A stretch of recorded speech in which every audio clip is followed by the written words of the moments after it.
I am Todd DePorter. I'm the Safety and Security Coordinator here at Ames. I oversee safety and security for all of the campuses, much like John Fultz was talking about. We kind of have one person for all of our campuses in terms of like our student conduct officer and coordinator for security and everything. I've been at Ames now for 2.5 years. I don't know where the time's gone by, believe it or not. It's 2.5 years. And it's a really neat place to work. I enjoy it. Enjoy what I do.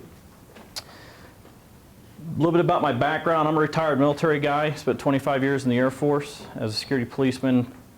3 of those years I actually taught leadership, professional development courses within the military to our enlisted folks and whatnot. And I retired and was given the opportunity to come here at Ames and apply a lot of my skill sets, and I'm glad I've done it. What I'd like to do real quick, since I gave you a little bit brief introduction about me, is just if you could just tell me your name, where you work at, where you're going to be working at, like here at Greeley or all the campuses, and what you're going to be doing.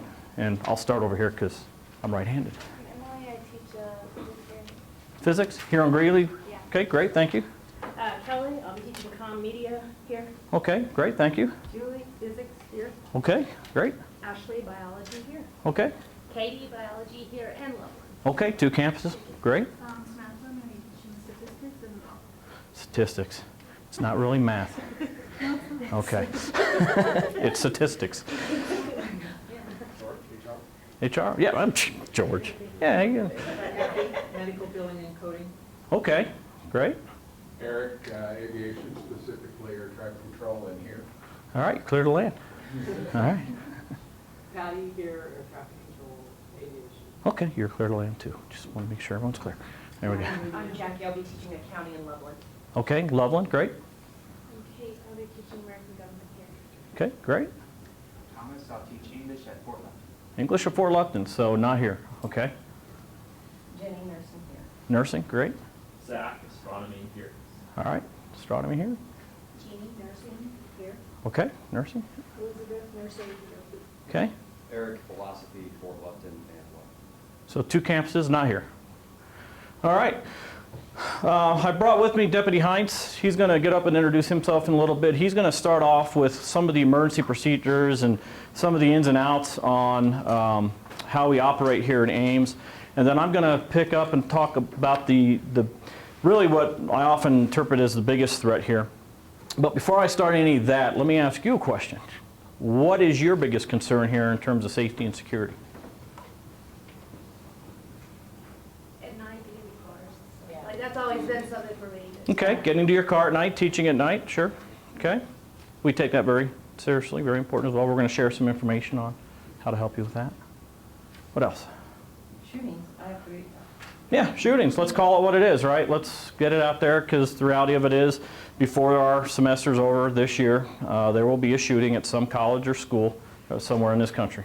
If I was a betting person, I would say there will be 3 shootings or attacks and probably 3 or 4 that were stopped beforehand because we're learning a lot more now and are taking preemptive action. So, and that's sort of why I'm given this time today to talk to you about that very thing. It's so we kind of call it what it is and take the steps we need to take to make sure that we accomplish what we're here to do, which is to teach and to transfer information from you to the student, right? Okay, what else? Anything? Weather. The weather, right? Like what kind of weather? Like sunny days? I hate them, don't you? Just They're awful. It generally is like, I think we keep stuck here. I commute all the way down to the metro area, so. So you living down in Denver?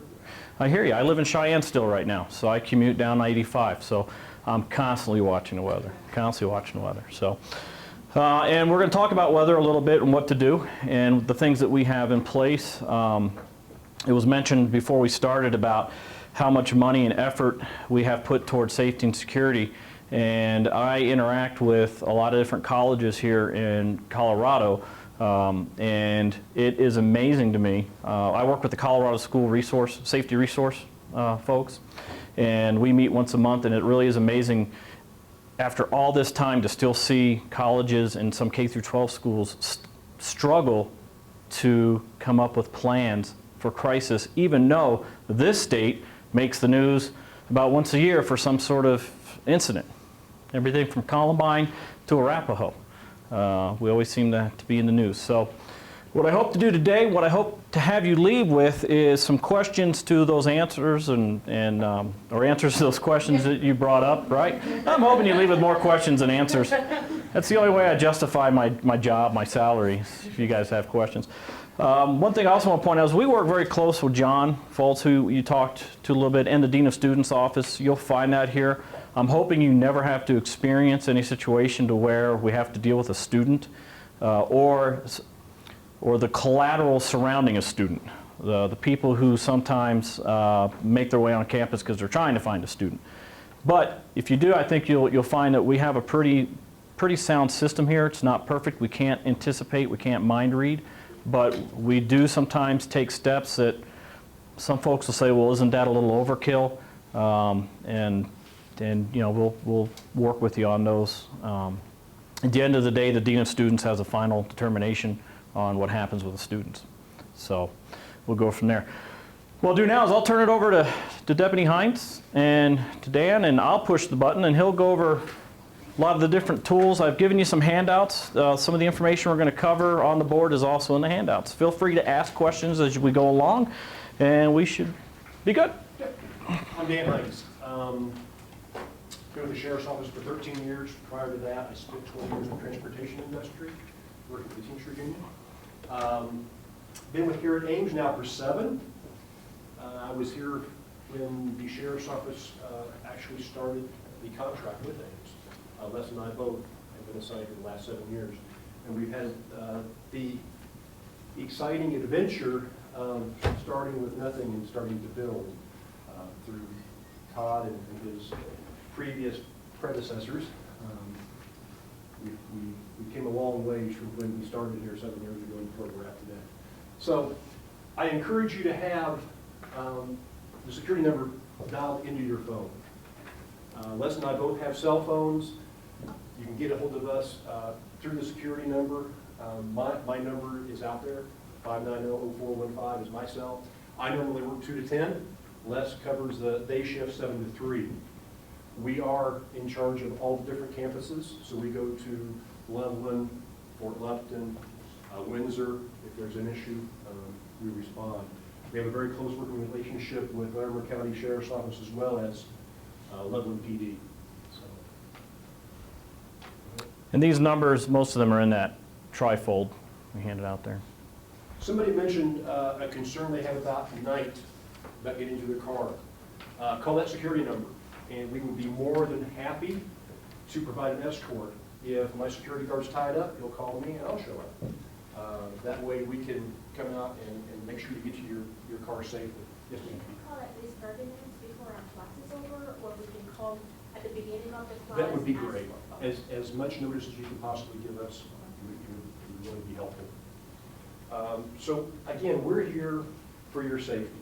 That's the reason that they have not only law enforcement but also armed security.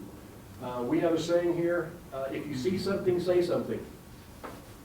Please, I would much rather investigate 100 leads that doesn't go any place than to have one situation slip under the wire and somebody end up getting hurt or a bad ramification. So please, give us a holler. Alerting systems. When we came here, when I first was assigned here, we didn't have any of this stuff. But now we have a pretty redundant system. I can actually remember the first year here going from building to building to building in a tornado warning. We're having to warn people to seek shelter, and at that same time the Chautauqua was going on. So I had about 200 civilians up here that we had to find places for. So that was exciting. And where we're at today is unbelievable. You're automatically signed up for the rave system. If there's an emergency or a closure or something some information that we need to push out to you in a timely manner, you're going to be, you and your students are going to be notified in 3 different ways: email, voicemail, or text messages. This is a pretty neat system. I used to have a rental right down the road here. I was doing some painting on it, about 3 blocks from campus. I'm off duty. I got my sheriff's office phone I always carry with me. And it started to look kind of nasty, a little bit on the green side, you know, how the weather gets. And my phone went off with an alert for names, saying, hey, I need to seek shelter. We have a tornado, we're in a tornado warning. I'll watch for warning. So we have the rave system. Again, your students are going to have that same thing too. So if you're teaching a class and all of a sudden you have an email pop up on your screen, or you start having phones go off, you're going to realize the reason why. Okay, it's something that we need to get out to you. Another new tool that we have, and this came out last year. About a year ago is when we Year ago. started These using it. alert boxes, you'll see these throughout the college. These can be building specific. If we want to lock down a building, if we have a situation that we're concerned about, we can push out an alert to that building. What business meeting were we having? Board of Trustees Board meeting. of Trustees meeting, thank you. It's the biggest meeting there is. And a tornado warning. Yes. Okay? First time we used this. Looked really cool. It went out to every single building. You're going to hear an alarm. It's not like a burglar alarm. It's not terribly bad, but it's going to get your attention. And it's going to direct you to that box, and there's going to be a green LED feature here light up, and it's going to direct you to take appropriate action, whatever that might be. Todd, you have anything? No, I think the next one, the other thing on there is we also have that tied into the computers on all the campuses, to where if we activated at the Greeley campus and you're teaching using the overhead projector or your computer, it will pop up and occupy the screen. You can acknowledge it. If it's something that's going on at Fort Collins, like a tornado warning, we may send out a message to everybody to keep you from traveling to Fort Lupton until the tornado warning is released. It allows you to acknowledge it and go, I'm on Greeley, doesn't matter, and continue on teaching. It's a minor interruption to at least let you know what's going on. And it's all redundant, like he was saying. The beacons, you'll also receive it on your phone, your voicemail, your email, and then on a pop-up. Because what we're finding out is the redundancy has to be built in. We have to be able to communicate to you and the students during emergencies. So, yep. Our third system we have is called the Rave Guardian. If you have a smartphone, this is a free app you can download, and it you create your own profile and start using it. A lot of neat features. It has a GPS tracking feature on it. If you're walking out and you don't really want to call security, but you know, or it's nasty out and I would like to have a notification, you can set up a notification to where it notifies what they call the people that are overseers. Your Our security personnel? no. Your in your guardian. What do they call Oh, your Rave Guardian. Basically, you can select it? What do they call your guardian. it? Your guardian. Yeah. You can have several guardians. Okay, Ames is going to be a default, but you can set up your significant other, your mom, your dad, and let's say you're, like, for example, Todd, traveling to Cheyenne and it's bad out. He can set a timer that will notify him within an hour and a half, and it's going to have an alarm that's going to go off. And if you're incapacitated, it's automatically going to let us know, as well as your guardian, whoever you have set up, your significant other, that you know what, they left Ames an hour and a half ago, and they didn't reset the timer or cancel it, then we probably ought to get the posse out looking for them, okay? So that's just one of several redundant systems that we have. There's a panic button, and if you walk into your car, again, you don't really want to call security, but, you know, I just have some concerns. It can automatically notify us. Okay? Personal guardian, that's what those are called. What else am I missing on here? The tips. Tips. Mm-hmm. You can do anonymous crime reporting via this app. So That's what the Yeah. virtual escort looks like. Right, that's what the screen will look like on your phone. Okay. Emergency procedures. This is multicolored handout. Each and every room should have one of these up on the board, to where if we have an emergency of some sort, you can go there, and if you're in a room that doesn't have one, let us know, because we have ran into a very few rooms that isn't posted, but it's pretty simple. Evacuation information, fire, suspicious person, suspicious object, tornado warning, lockout and lockdown. Just go there, read out, because ultimately, you're wearing the Ames ID, and they're going to look to you, the students are going to look to you for direction.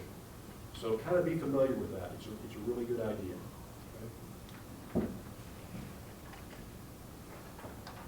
Okay. We're going to swap. Yeah, if you don't mind. We handed out these here as well for the Rave Guardian. Anybody here have kids that you admit to? I have a couple. Okay. The app is free to download for anybody. And what it's set up, what the college pays for is for when you push those emergency numbers, that it goes to my security team, and a Google map pops up and shows that little teardrop of where your phone is, as long as you have the GPS on. So you don't even have to know. And it is monitored by my security officers at all 4 campuses, and that's the redundancy we have built in. So if a security officer is busy at Fort Lupton taking care of something and the alert goes off, the security desk at Windsor, here, and in Loveland, Windsor, and here, will all get the same notification, and then we'll call and say, hey, are you aware that you have an emergency alert and whatnot. A couple other things. If you have a restraining or protection order out on anybody, please let us know. That also kind of folds into, if this alert goes off, that our officers already kind of have an idea that there's a concern with you, that there might be somebody there. Hopefully then, if they go out there and we can't find you, but we find that person, then we know there's maybe something up, and something for us to look into a little bit more. It's never happened, but it happened somewhere, sometime. That's why we bring it up. So, yes? Does that also go along with acute medical conditions? So you can put in whatever information you want to put in. You can put in a picture of yourself. You can put in the information that you think our security officers and our law enforcement team will need to know in case we encounter you. You betcha. It's a neat tool. The other neat thing about this Rave Guardian app is a lot of counties, Weld County has not done it yet, but it's all tied in that if you're traveling through a county or police jurisdiction where they're using the Smart 911 technology, your information will come up in their system as well. So it's a really neat tool, especially if you're traveling. I have 2 daughters, they drive, and whenever they drive long distances, they set up the app. They hate it, but I can watch where they're at. So if the car breaks down, how many of you pay attention to mile markers? Okay, some of you do, right? Yeah. How many 16-year-old girls or boys pay attention to mile markers? They don't. They want to get from point A to point B, and so it helps because it lets us know where they're at. Excuse me. I get choked up when I talk about mile markers. It's very, very passionate. Brings up a very interesting point. Yeah. Who can tell me where they're at right now? Yep. Address-wise? No. Building, room number. Okay. Always know where you're at. That will help out immensely in an emergency. No matter whether it's on campus or if you're driving around and you see a traffic accident or involved in one, know where you're at, because you can save lives that way, just simply knowing cross streets, because we can get help there a lot faster than saying, well, I see a school. So, know where you're at. All of our parking lots on most of the light poles have the parking lot letter on them. And so that'll definitely help as well. But yeah, definitely know where you're at. Also, another thing about the Rave, I know in the classroom, the last thing we want is any interruptions. We have a syllabus, we have a lesson plan. We're trying to get from point A to point B and get the information out to our students. So a lot of times, our syllabuses or syllabi will say, turn off cell phones, right? Don't have them out. We strongly recommend that you have at least one person, if not you, have a cell phone on who's tied into the Rave system, because things fail. So if our network goes down, the cell towers still work, That means we'll still get the word out to you one way or another via phone or whatnot. They're not tied into the phones here because our system can't handle the bulk calling yet. We're going to the VoIP system. I'm told we'll eventually get there. So my recommendation is you pick that one student who will not sit there and text through the whole class and have them have their phone, even if on vibrate, and alert you, or you have your phone out and have it on vibrate, so if it goes off that you look. We test the system twice a year near the beginning of each semester, about the third weekend. That's the only time we'll test the system during the school year, the academic year. If it's anything else, it's the real deal. And so we've had to send them out for tornadoes and tornado warnings and whatnot. So what I want to do now is I want to transition a little bit into the lockdown. Anybody have their hand up? No? Okay. I want to transition into the lockdown, lockout kind of procedures that we go through, because this is becoming the most common. Can anybody tell me the last time somebody died in a fire in a school? K through 12, secondary, post-secondary? 1953. 1953 is when the last time a student or teacher, faculty, or staff member was killed in a school fire. The child was 12 years old. He was in the 4th floor of a New York City school district old school building and was hiding, and his body was found in a closet. The result was what? We do fire drills. Boys and girls, grab your hand. We're going to go. I substitute taught for a while, so I had to practice this. Boys and girls grab each other's hand. We're going to go outside and we're going to do accountability. But the expectation is for you, for those of you teaching, that you have accountability as well for your students, but also know what you need to do during any of the emergency situations that we have come up. In every classroom and office area, we have what I've already handed out to you. So you don't have to carry that thing with you the whole time. I do recommend you look over it and kind of familiarize yourself with it. But worst case scenario, we have them in every classroom and in most general areas. So you have that available to you. What we're going to do right now is kind of go over what we're going to do for lockdown. Lockout procedures are very similar. We've not had the lockout here, but we've had the lockout in Fort Lupton about 2 years ago when there was a shooting near one of the elementary schools, and Chief Ponslow, who's the chief of the Fort Lupton Police Department, right, he's still down there, put all the elementary schools in lockdown, and we followed suit because they were trying to find an individual who just was involved in the shooting. He was considered armed and dangerous.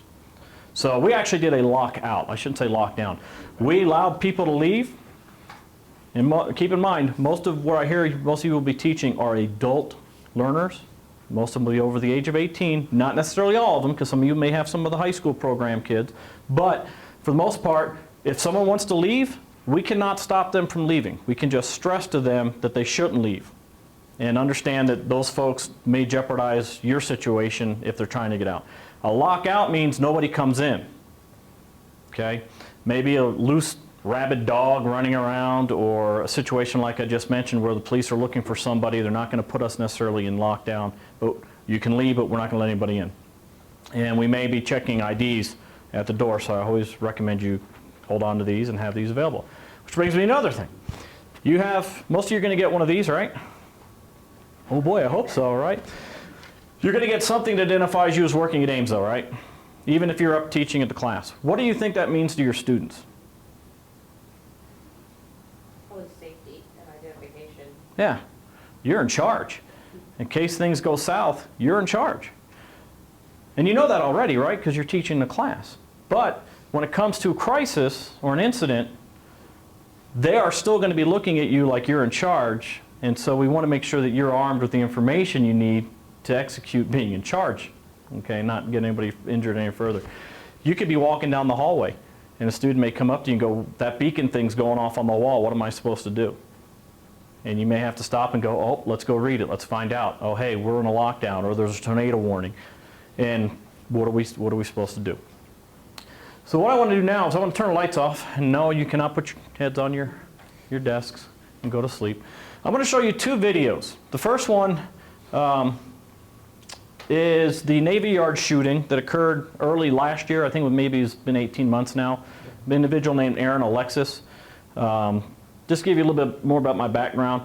My graduate degree is in human relations, and my undergraduate's in psychology, so I dig this stuff a little bit. I'm trying to figure out what makes people tick And so when we look and we deconstruct incidents, we look at the white papers, we try to learn to make sure these things don't happen again, and 9 times out of 9.9, it's a mental health related issue, right? Is what we're finding out. What I want you to do now is look at these 2 videos I want to show you, and I want you to try to interpret which one's the bigger threat. Okay, go ahead. He's driving a Prius, which I think right away screams threat.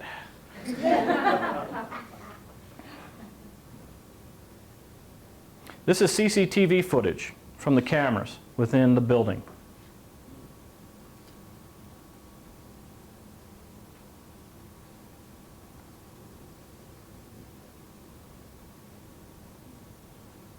Everybody see the top of the screen? Okay, let's see if we can play that one more time. I like to show this one twice. There you go. Speeding in that time. I like to show this one twice because I want you to pay attention to how he's dressed, what he's wearing, what he's doing. Once you walk in.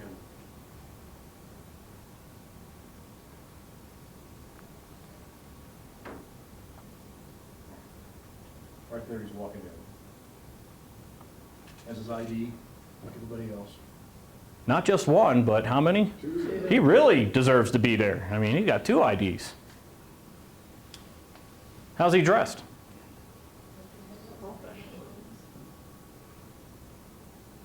What are the people at the top doing? It's hard, it might be hard to see, but at the very top, there were people who crowded into a corner out in the open hallway, and then only when they saw him come in did they try to evacuate out of that area. Okay. What we're going to cover in this part is really that we cannot guarantee that everything's going to be laid out for you to where you're able to interpret what you need to do. A lot of times you'll have to interpret something, do what we in law enforcement and military have done, reevaluate, interpret, act. Reevaluate, interpret, act. And then the next one, you can just go to the next one. The next one I want to show you is, it's very similar.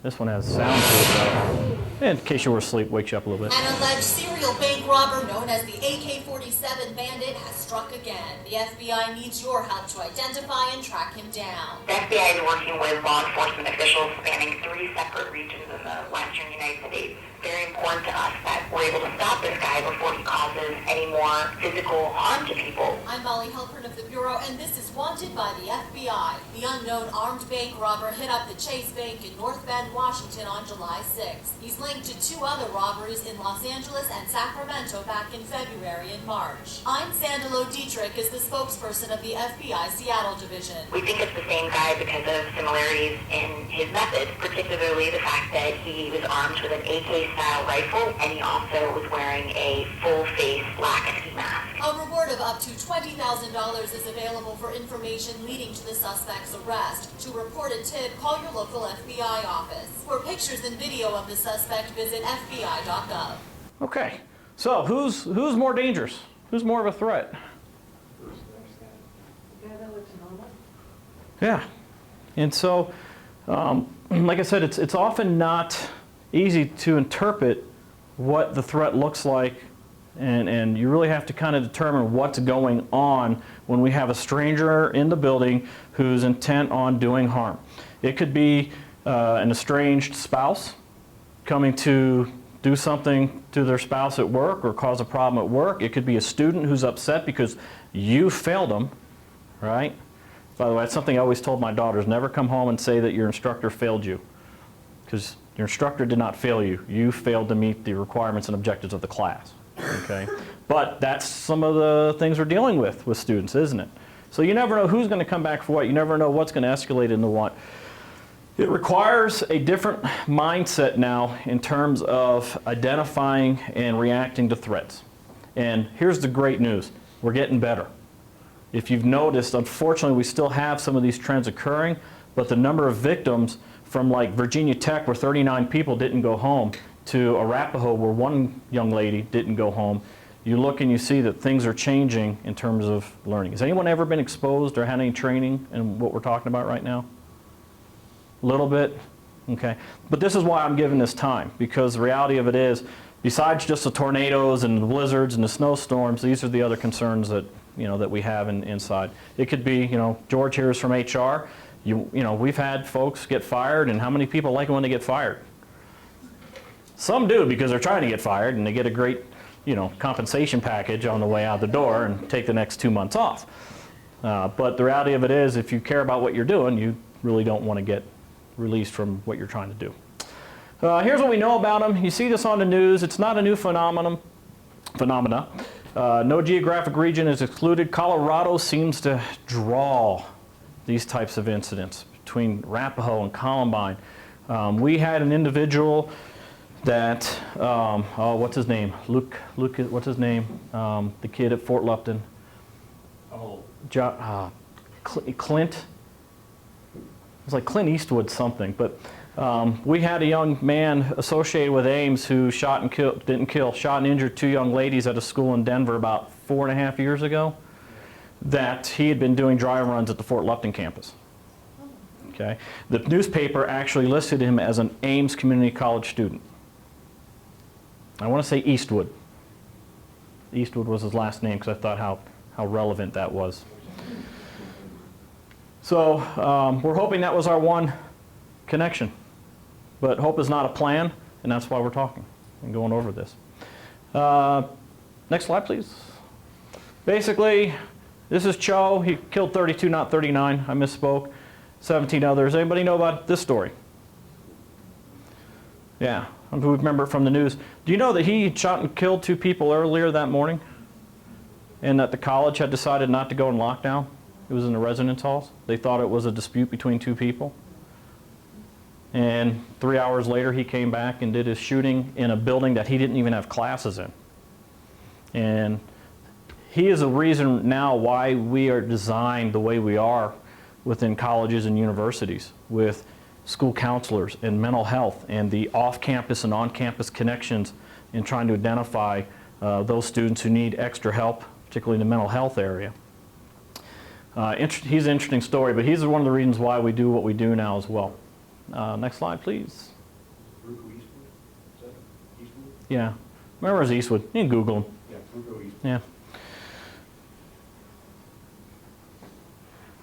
When we tell you to run, hide, fight, which is what we're working towards here in this presentation, this was the shooting that occurred, almost a year ago, maybe March, at Fort Hood, Texas. Second shooting on Fort Hood, Texas. The first one was the one that happened a couple years ago. I showed this because here we have an individual who took his rampage outside of the building. And so when we say run, we tell you to run. If you're somewhere where you hear we're in lockdown, run until you can't run anymore. Run off the campus. Run to the gas station on 10th Street. Run to Subway right down here on 59th Avenue. Run until you can't run anymore. Because what we found out with Ivan here, Mr. Lopez, is that, what set him off was that he didn't get his vacation days. But he had already come prepared for not getting his vacation days. And he had shot a couple people, got in his car, randomly shot at people on the sidewalks, went into another building, shot at people, came out, got in his car, shot at people on the sidewalk, and eventually was stopped when the military police stopped him at spot 6 over there. So we're going to talk run, hide, fight. So when we say run, run and get out of the open area. So I have a question. Would that show up on the alert thing in our So buildings? It would what say run? we are set up great here with our law enforcement, with our security team, armed security. What happens in any situation is time. You have to be able to interpret what's going on around you before you get that notice if you're near the incident that's going on. We don't have a firecracker factory here on Ames, so if you hear firecrackers, that should get your attention, especially if it's not near the 4th of July, in all seriousness. That should get your attention. I like to use Applebee's. Anybody go to Applebee's, eat dinner? Anybody been sitting and hear the pot or pan or glass or plate drop in the kitchen? In K through 12, what do? They clap, all right? Good job, all right? But when we're out at like Applebee's, we hear somebody drop silverware. We pick that up, don't we? Like, oh, somebody just dropped a fork on the ground. Somebody's paycheck just went down to $1.50 because they dropped a plate and broke it. Sound familiar, right? What if you heard 5, 6, 7, 8, 9 plates drop and you see people starting to run out of the kitchen? That's the interpretation, unfortunately, and it's going to take your mind roughly 3 to 5 seconds to interpret what is going on, because unless you are in that situation all the time, it's an unfamiliar situation. Your mind is trying to justify what is going on. Some would argue that in many cases your mind is trying to make sense of what's going on and to make the threat go away by trying to justify that, oh, that's normal. Like, oh, that guy coming out of the kitchen with a knife, that's normal. Right? Unless it's the chef coming out to ask you how your steak was, it isn't, right? So the rave may not come out for 3 or 4 more minutes, because somebody has to make the call to us saying something's going on. I don't have a control center. I have an IT, an information desk, and IT folks. We have to reach out to them, or I have to be at my computer to send that out. So there is a delay. So, you know, this is the immediate. If you're in a situation, get out. Get yourself as far away from me as you can. Does that answer your question for the most part?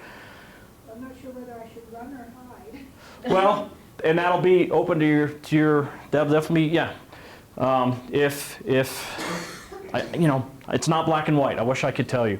If I hear firecrackers in the hallway right now, my inclination might be, gee, what's going on in the hallway? But what should be going through my head is, what's that noise? That's not normal for my environment.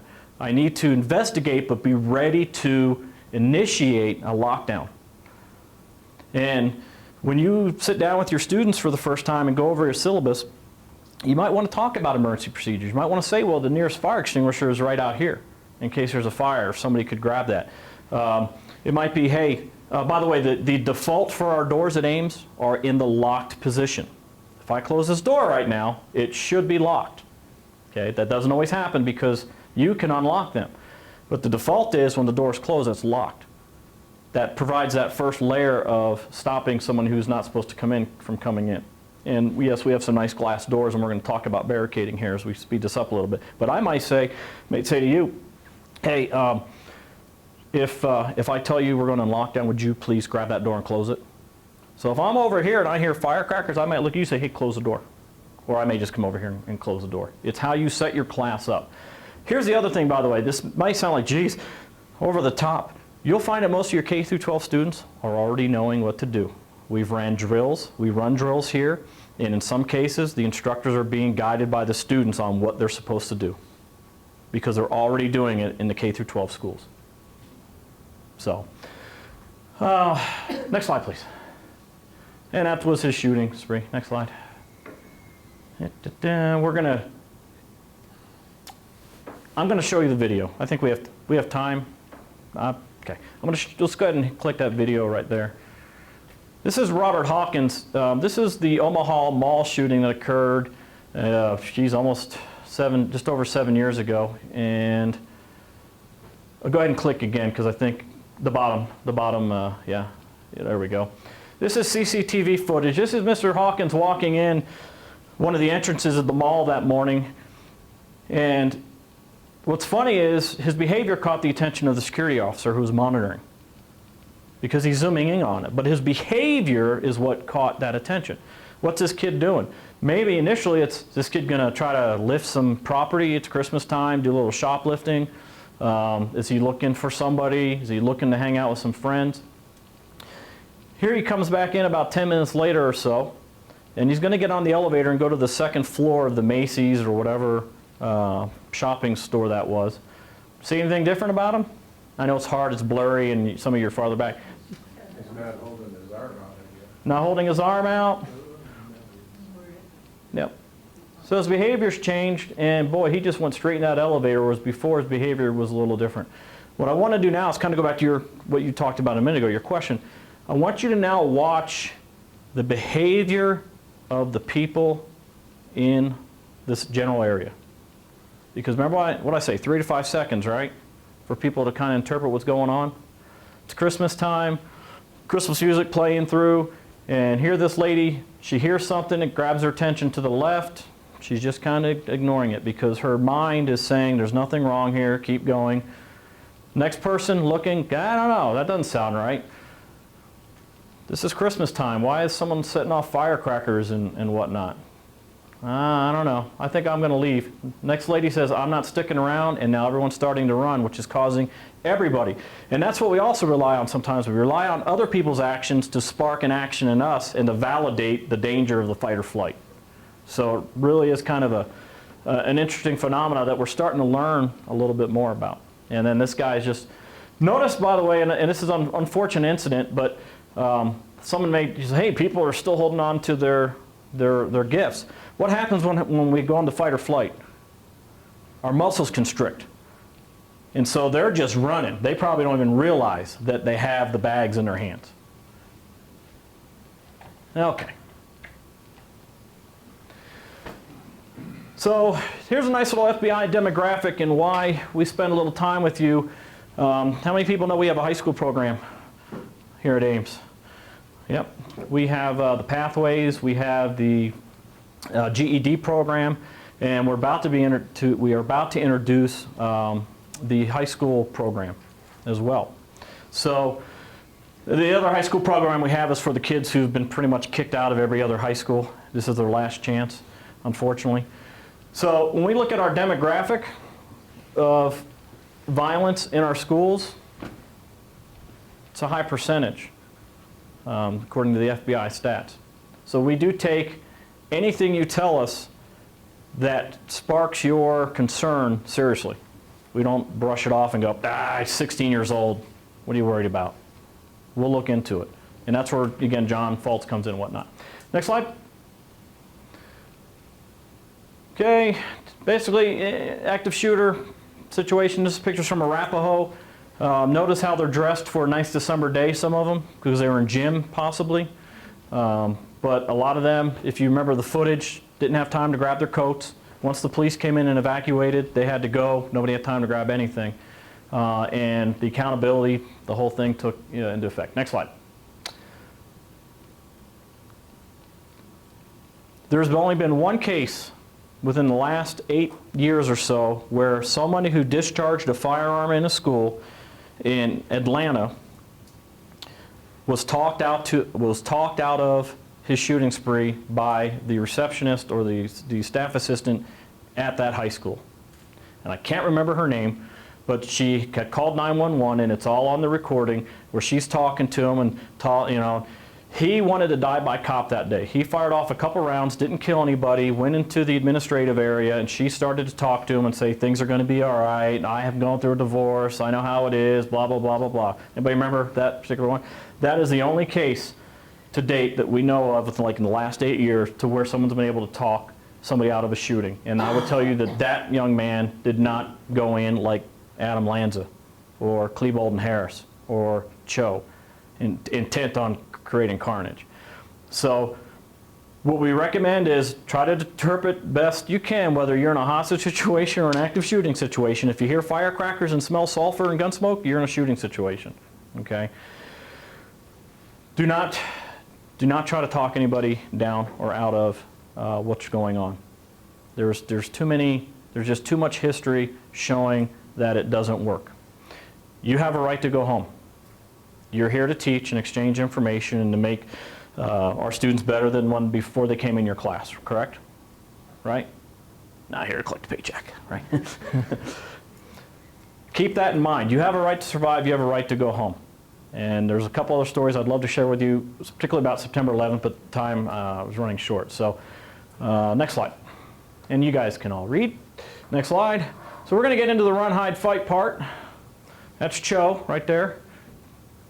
Quiet guy until that day. Next slide. So run. Like I mentioned before already, one more slide. Keep running until you can't run anymore. Get as far away as you can when running is the appropriate thing to do. Whether you're here, whether you're at the mall, whether you're at home, in your neighborhood, the Department of Homeland Security, and this is what we teach here as well, and support is run. Get away from it. I've kind of beat that one down already, so we'll go to the next slide. So when do I hide, Todd? Well, you may have to make the decision that I'm in here, there's something negative out there, I don't want to try to run because I may run right into the problem that's out there. And right now, what do I have, about 18 of you in here? So I can run. Can you all run? And that's where you as the instructor, the teacher up front might have to say, well, you know what, we can't run. We have disabled students, right? We have to take those into consideration as well, that they can't run. And you have a right to go home and survive, and I will tell you to live with whatever you think you can live with, but keep that in mind that it might be better for you to go to lockdown. And when we send the signal out to lock down, we'll lock down. We'll let you know when it's time to evacuate. So if you're faced with the threat right then and there, you want to try to run. If you're not faced with the threat and we're telling you to lock down, lock down. Lights off, door closed, people out of the line of sight of the doorway. Pick up stuff to get ready to throw, because the next one after this one is fight. And this is the one that people really have a hard time coming to grips with, because I'm not a fighter. I'm passive. And to be quite honest, most educators don't tend to want to fight because we're nurturers. And nurturers don't necessarily take that position. But you may have to do that very thing. And this is why we're kind of covering it right now. A couple things to be aware of. Person who's trying to cause harm, and I try not to use the word active shooter too much, because what we've learned in the past year and a half is we've had active stabbers, and we've had folks with improvised explosive device and chemicals. So it's no longer about firearms, it's about what's going on up here and whatever tool the person can come up with to try to cause damage. And a lot of them, what you'll find out, are trying to get their name and face on TV. What's the name of the Aurora shooter?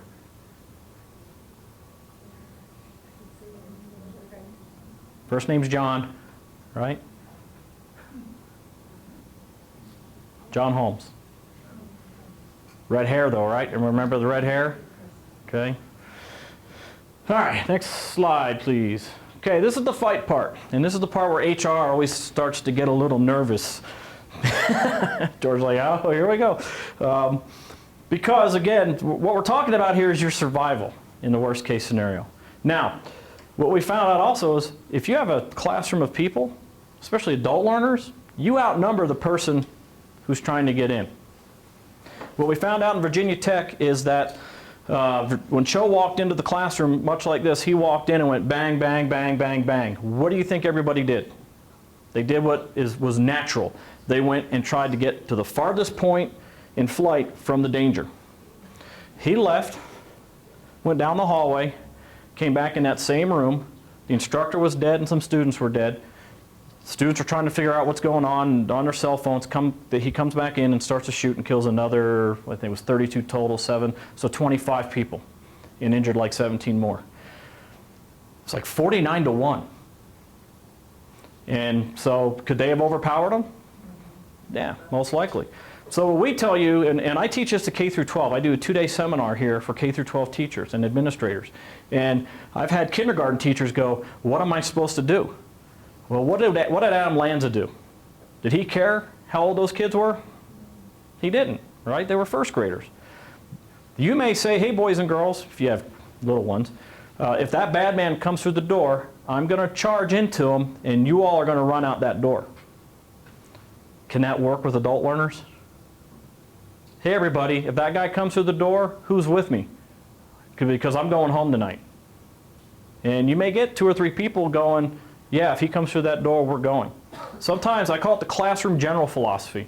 Somebody has to be in charge in terms of making sure folks survive. Now, what do you have on your desks? Water bottles, cups, coffee, glasses, pens, backpacks. The rule of, not say the rule of thumb, but what's being taught in a lot of classes now in this particular situation is throw, tackle, and get out. Okay? Or push through and get out. And there's a video, if we had more time, I'd show you. It was made at a university up in Saskatchewan, to where they're actually, someone grabs a fire extinguisher and they're waiting for the guy to come in, and if other folks are grabbing other things, he comes in what they call a red man suit, and the students attack him because it's a foamy suit and whatnot, because they're actually practicing muscle memory in terms of taking somebody out. I hope you never have to do it. We've never had a situation like that here at Ames, but this is what we would hope you would consider so that you can go home. Yes?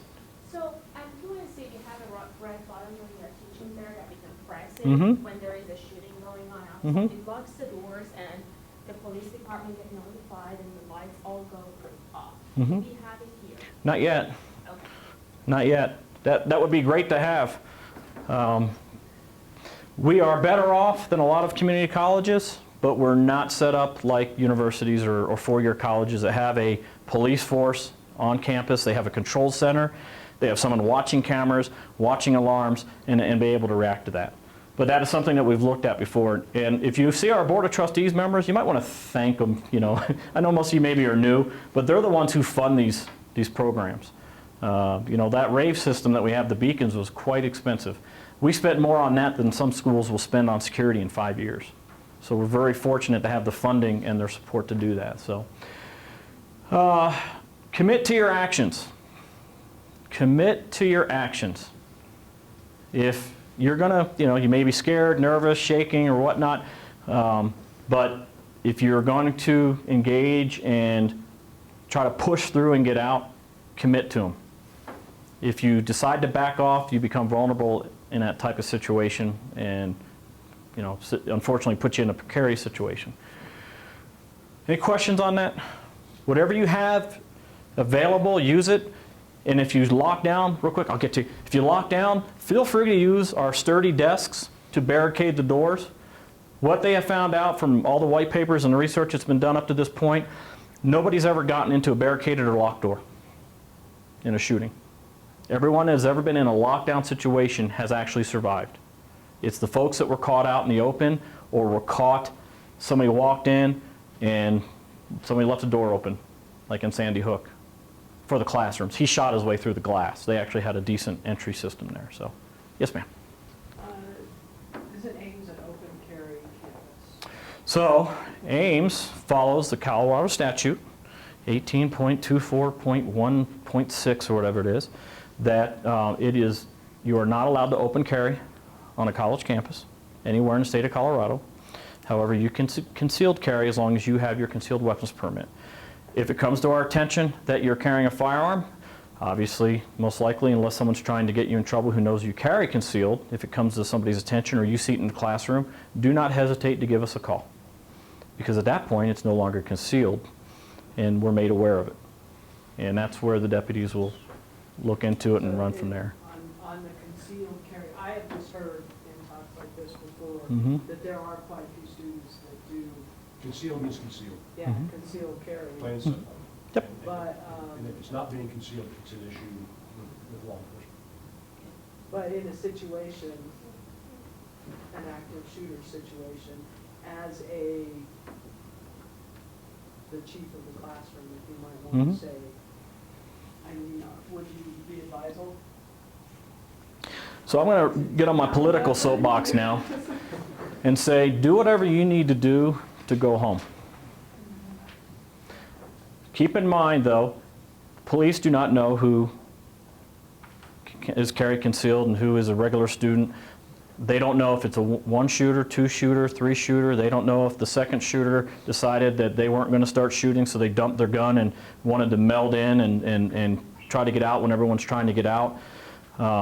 So that question's been brought up before. If I have a student who has a concealed firearm and they pull it out, you know, let us know afterwards if it ends up not being anything, because we need to know why that student is armed. The college actually has a no weapons policy, but we also abide by the Colorado statute.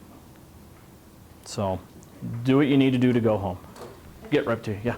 That extends to other types of weapons, like knives and other such things. 3-inch blade. It's the standard 3-inch blade. There's a whole slew of things that are not supposed to be, but they could be used as weapons. Yep, we have archery here that we teach, and we've gotten calls about somebody getting out of their car with a bow and arrow. We'll look into it, and they were on their way to the archery class, which is fine. Yes? So if you see one of our students is having that, what should we do? Just give us a call at your earliest convenient Or should we time. try to, in order to prevent anything happening, because we don't know what he's going to do or she? So you see a student hypothetically, you're starting class and I look down and I see somebody's holster sticking up, out of their pants. What I would do is I would excuse myself for a moment and give us a call. Yep.